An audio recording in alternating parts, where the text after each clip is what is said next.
दुपारच्या जेवणासाठी बनवूया चमचमीत आणि झणझणीत वांग्याचं भरीत. वांगी न भाजता आपण वेगळ्या पद्धतीने भरीत करणार आहोत. वांगी स्वच्छ धुवून त्याच्या फोडी करून घेतलेल्या आहेत. ज्यांना वांग्याचं भरीत आवडत नाही तेही अगदी आवडीने खातील. गॅसवर कढई ठेवली, त्यात तेल टाकलं, वांगे शॅलो फ्राय करून घेऊ. झाकण ठेवून तव्यावर शॅलो फ्राय होऊ देऊ. वांगी फ्राय झाली, त्याची आपण साल काढून घेतली. ती क्लिप माझ्याकडून डिलीट झाली, तुम्ही नक्की साल काढून घ्या. भरितासाठी वांगी मॅश करून घेतली.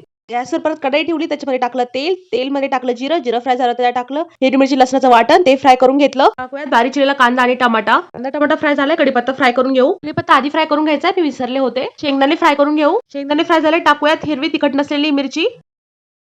टाकली धुवून बारीक चिरलेली कांद्याची पात. वाफेवर कांद्याची पात शिजू देऊ. कांद्याची पात शिजलेली आहे. टाकूया मेन इन्ग्रेडियंट मॅश केलेली वांगी. टाकूयात चवीनुसार मीठ. मिक्स करून घेऊ. मॅगी मसाला टाकला, त्याने चव अजून छान लागते. टाकली कोथिंबीर. तयार आहे चमचमीत आणि झणझणीत वांग्याचं भरीत, सोबत गरमागरम ज्वारीची भाकर. आणि हा पहिला घास खास तुमच्यासाठी. वांग्याच्या भरताची रेसिपी तुम्हाला नक्कीच आवडली असेल. चॅनलला सबस्क्राईब शेअर नक्की करा.